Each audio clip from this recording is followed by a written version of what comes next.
इस बीच मुख्यमंत्री योगी आदित्यनाथ इस समय अपने गृह क्षेत्र गोरखपुर में पूजा अर्चना कर रहे हैं। मुख्यमंत्री योगी आदित्यनाथ आज भोले बाबा शिवजी जी की विशेष पूजा अर्चना कर रहे हैं। आज महाशिवरात्रि और आज महाकुंभ का समापन भी, ऐसे में आज का दिन विशेष महत्व रखता है। मुख्यमंत्री योगी आदित्यनाथ की मंत्रोच्चारण के बीच में पूरे विधि विधान के साथ शिवजी जी के शिवलिंग पर उनके रुद्राभिषेक की ये तस्वीरें आप देख रहे हैं।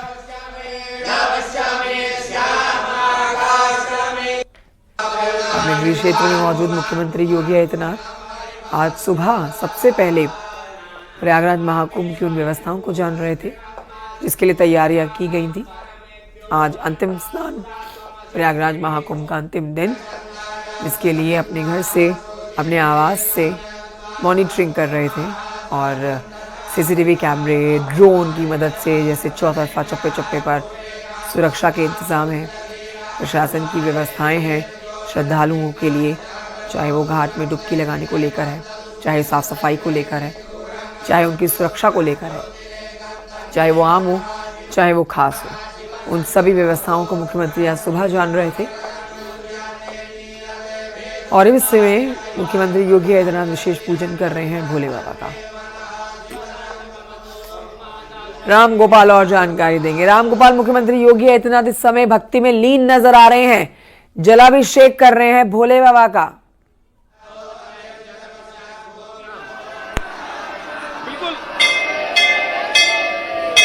मुख्यमंत्री योगी आदित्यनाथ इस वक्त गोरक्षनाथ मंदिर में मौजूद हैं और वहां पे उन्होंने रुद्राभिषेक किया है। रुद्राभिषेक करने के बाद फिर वो जो गोरक्षपीठ के अन्य मंदिर हैं वहां पे भी उन्होंने पूजा पाठ किया है। और इसी के साथ इस वक्त मैं जो है मनकामेश्वर मंदिर में खड़ा हूं और यहाँ पे अब से कुछ देर बाद मुख्यमंत्री योगी आदित्यनाथ आएंगे और यहाँ पे भी वो पूजा पाठ करेंगे। मानसरोवर मंदिर है ये, और ये गोरक्षपीठ से जुड़ा हुआ मंदिर है। ये वही मंदिर है जहाँ पे मुख्यमंत्री योगी आदित्यनाथ दशहरे के दिन जब वो जो शोभा यात्रा निकलती है उस शोभा यात्रा में शामिल होकर एक राजा की भेष में आते हैं और यहाँ पे भगवान शिव की पूजा करते हैं।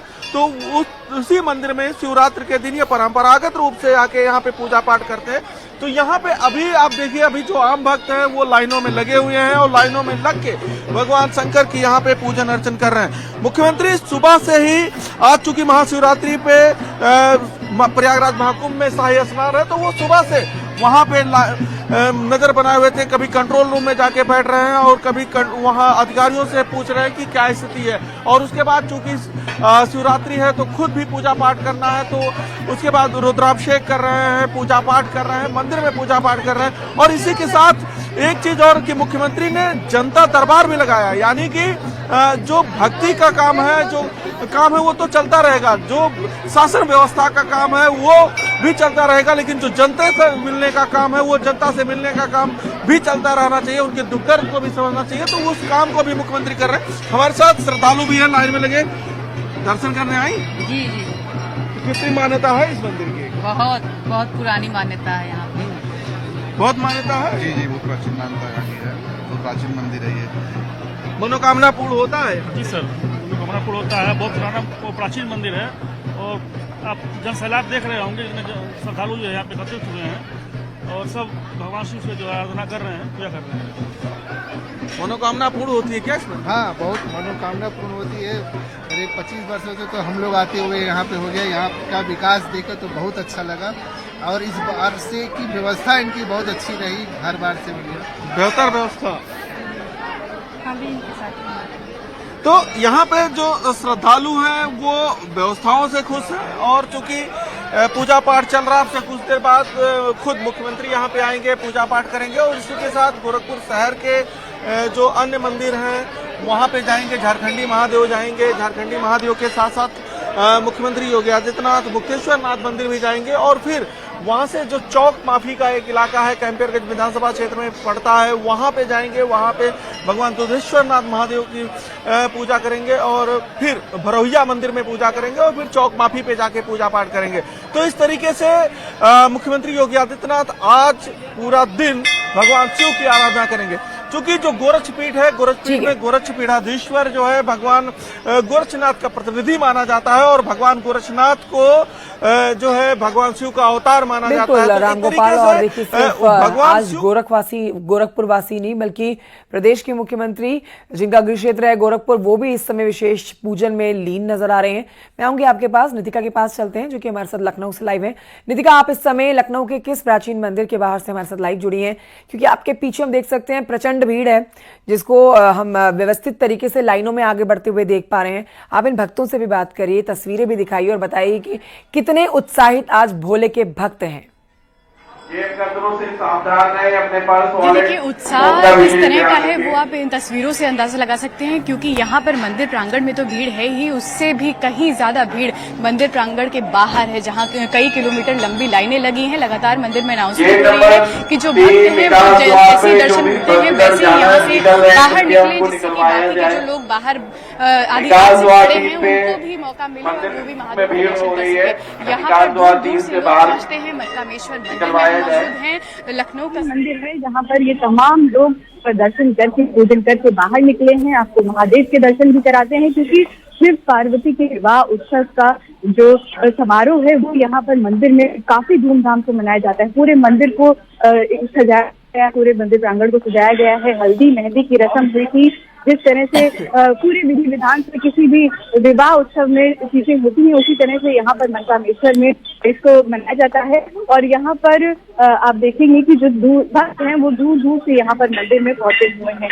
और यहाँ पूरे विधि विधान, जैसे कि किसी भी मांगलिक कार्यक्रम में एक वर पक्ष होता है, एक वधु पक्ष होता है, उसी तरह से यहाँ पर हल्दी की रस्म हुई है, मेहंदी की रस्म हुई है, विवाह के गीत गाए गए हैं। और साथ ही यहाँ पर आज जो तमाम श्रद्धालु हैं वो यहाँ पर पहुंचे हुए हैं। कुछ लोग यहाँ पर हमारे साथ मौजूद है, इनसे भी बात करेंगे।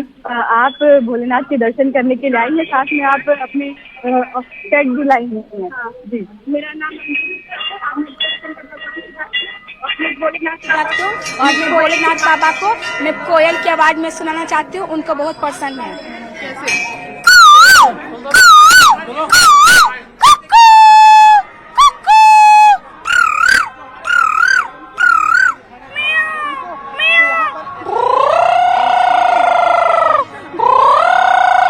आप अपना पेट भी साथ में लाई हैं, दर्शन कराने हैं, हो गया आपके दर्शन?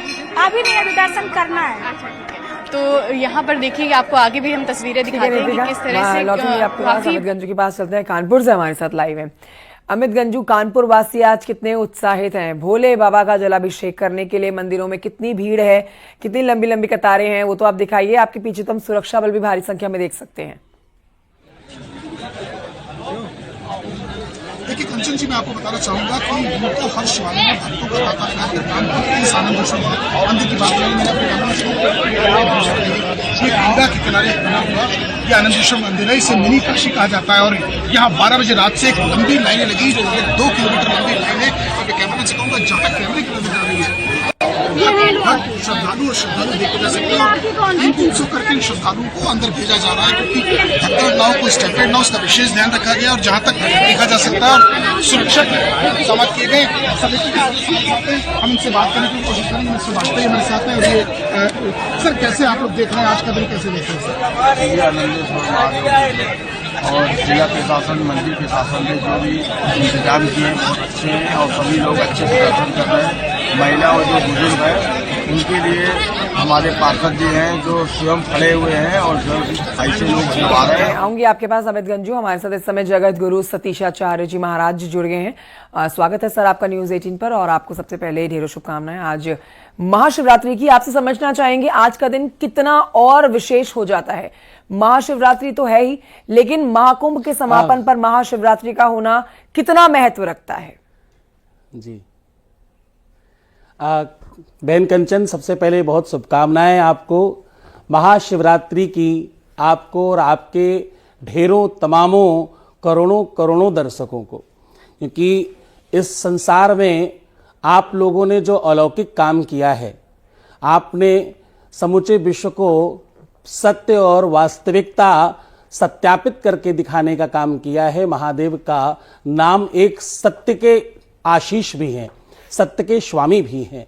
तो उनका उस स्वरूप का दर्शन करता हुआ मैं आप सबको बहुत आशीष देता हूं कि आप ऐसे अलौकिक काम करें। और आज की शुभकामनाएं, आज का जो ये महापर्व है बहन कंचन, ये बहुत अलौकिक है। ये केवल पर्व नहीं है इसको, बल्कि महापर्व भी कहना केवल सामान्य बात होगी। आज महादेव का विवाहोत्सव का वो दिन है, बात इतनी सी भी नहीं। ये महाकुंभ का अंतिम दिवस और ये अलौकिक नक्षत्रों का दर्शन है।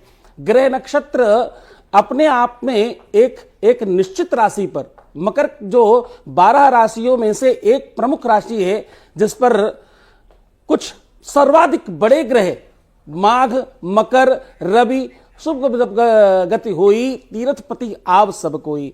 ये जब बहुत बड़ी ग्रहों की समूह की टोली एक सुनिश्चित ग्रह नक्षत्र पर, एक सुनिश्चित राशि पर जब भोग करती है, तब ये महापर्व इस प्रकार का आता है। और ये सामान्य शिवरात्रि नहीं है इस बार की ग्रह नक्षत्रों के आधार पर भी और आध्यात्मिकता के आधार पर तो ये वही दिन है, ये वही नक्षत्र है, ये वही काल है जिस समय महादेव का विवाह हुआ था।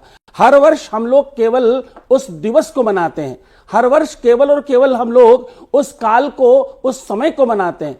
इस बार वही दिन पड़ा, वही नक्षत्र पड़ा, वही अलौकिकता आई जो उस दिन थी जब महादेव का विवाह हुआ। इसलिए यह दिन सर्वाधिक अलौकिक और दिव्य है। बहन कंचन, एक छोटी सी बात कह के मैं अपनी बात पूरी करूं यहां पर। यह महाशिवरात्रि विष और अमृत की गाथा है। यहां पर पाप से पुण्य के जाने का वो जो सेतु है वो आपको मिल जाता है। इस एक दिन निराहार करने से, एक दिन इसका दर्शन करने से, एक दिन दान पुण्य करने से, एक दिन शिव उपासना करने से आप उस पूरी की पूरी व्यवस्था में सूत्रपात के आधारी बन जाते हैं। ठीक है, अब आपने अमृत की बात करी है तो महाकुंभ का जिक्र करना पड़ेगा, क्योंकि देखिए जब हम साल 2025 की बात करते हैं, इस साल का आगाज ही आध्यात्म के लिहाज से, हिंदुत्व के लिहाज से, सनातन के लिहाज से बहुत सुंदर हुआ। महाशिवरात्रि और महाकुंभ का आपस में जब हम संबंध देखते हैं तो इस बार की महाशिवरात्रि बहुत कई गुना महत्व रखने वाली बन जाती है, जिसका आप भी बारीकी से ज्ञान दे रहे हैं हमारे दर्शकों को। लेकिन अगर हम महाकुंभ की बात करते हैं तो इसमें जो अमृत वाली कथा है उससे आप किस तरह से आज के दिन को जोड़ेंगे? 45 दिनों तक चलने वाले महाकुंभ के पावन पर्व का आज समापन हो जाएगा, लेकिन लोग जो उत्तर प्रदेश सरकार की तरफ से व्यवस्थाएं की गई हैं, खास तौर पर सनातनियों के लिए, उन नागा साधुओं के लिए, उन साधु संतों के लिए जो यहां पर पहुंचे हैं। जी देखिए बहन कंचन, इसको सबसे पहले तो आप इस तरह मानिए कि इस देश की और खास तौर से उत्तर प्रदेश का और ये इस कुंभ के आधार पर समूचे विश्व का ये बहुत बड़ा गौरव है और बहुत बड़ा सौभाग्य है कि इस दिवस को, इस काल को, इस मुहूर्त को हम सबने अपनी आंखों से देखा और जितनी दिव्यता, जितनी अलौकिकता और जितनी भव्यता हम देख पाए, ये समूचे विश्व में ना कोई कॉर्पोरेट कर सकता है, ना कोई बड़ा हब्स कर सकता है, ना विश्व के कोई सबसे सर्वाधिक ताकतवर लोग भी नहीं कर सकते। हम सबसे ताकतवर थे, ताकतवर हैं और ताकतवर रहेंगे। हम बड़े भाग्यशाली इसलिए भी हैं क्योंकि इस बार का ये महाकुंभ एक साधु के, एक सन्यासी के और एक अलौकिक दर्शनीय व्यक्ति के अध्यक्षता में माननीय उत्तर प्रदेश के मुख्यमंत्री योगी आदित्यनाथ जी के नेतृत्व में हुआ। वो इस व्यवस्था को, इस धरा को, इस सिस्टम को, इस मानसिकता को, इस मानस को, इस पवित्रता को और इस व्यवस्था को पूरी तरह से जानते और समझते हैं। मैं आपके प्रश्न पर आ रहा हूं। आपने कहा कि वो अमृत की कथा इस दिन के साथ कैसे जुड़ती है। जब उनका हम पहले धन्यवाद कर दें आपने, क्योंकि कुंभ की बात करी तो बहुत आवश्यक है, जरूरी है, क्योंकि हमने वहां 2 महीने 3 महीने पहले से समय बिताया है। हमने वो बहुत नजदीकी से चीजें देखी। अमृत आज के दिन संसारियों के लिए ये इसलिए बहुत आवश्यक है ये पर्व मनाना, क्योंकि संसार में जब आप गृहस्थ हैं तो जीवन में रोज कालकूट पीना पड़ रहा है। इस संसार में महादेव को बाबा कहा जाता है। बाबा होता बाप का बाप, पिता का पिता, उसको बाबा कहा जाता है। रोज नित्य आप अपने जीवन में जब कालकूट यानी विश्व रूपी लोगों की बातें, उस मानसिकता को, उस व्यवहार का आप पान करते हैं, बच्चों को अमृत देने की भावना और स्वयं विष पीने की भावना जब आप में आती है, वो शिवरात्रि का दर्शन है। ये अमृत स्नान से लेकर के अमृत अपनों में बांटने की वो समरसता, वो भाव, यही तो शिवरात्रि का दर्शन है, यही तो शिवरात्रि का आगाज है, ये शिवरात्रि का प्रारंभ यहीं से तो होता है, यही तो शिवरात्रि है। शिवरात्रि केवल पर्व नहीं है, ये पारिवारिक समरसता का, एकता का, अखंडता का दर्शन है। यहां चूहा सर्प दोनों परम शत्रु हैं पर एक ही घर में रहते हैं। यहां सर्प और मोर परम शत्रु हैं, एक ही घर में रहते हैं। यहां मोर और बैल परम शत्रु हैं, एक ही घर में रहते हैं। यहां शेर बैल विष और अमृत, सांझ और दिन और रात्रि सब एक साथ रहते हैं। आपने महाकुंभ और आज महाशिवरात्रि के महत्व को बहुत ही विस्तार से हमारे दर्शकों को समझाया। शुक्रिया।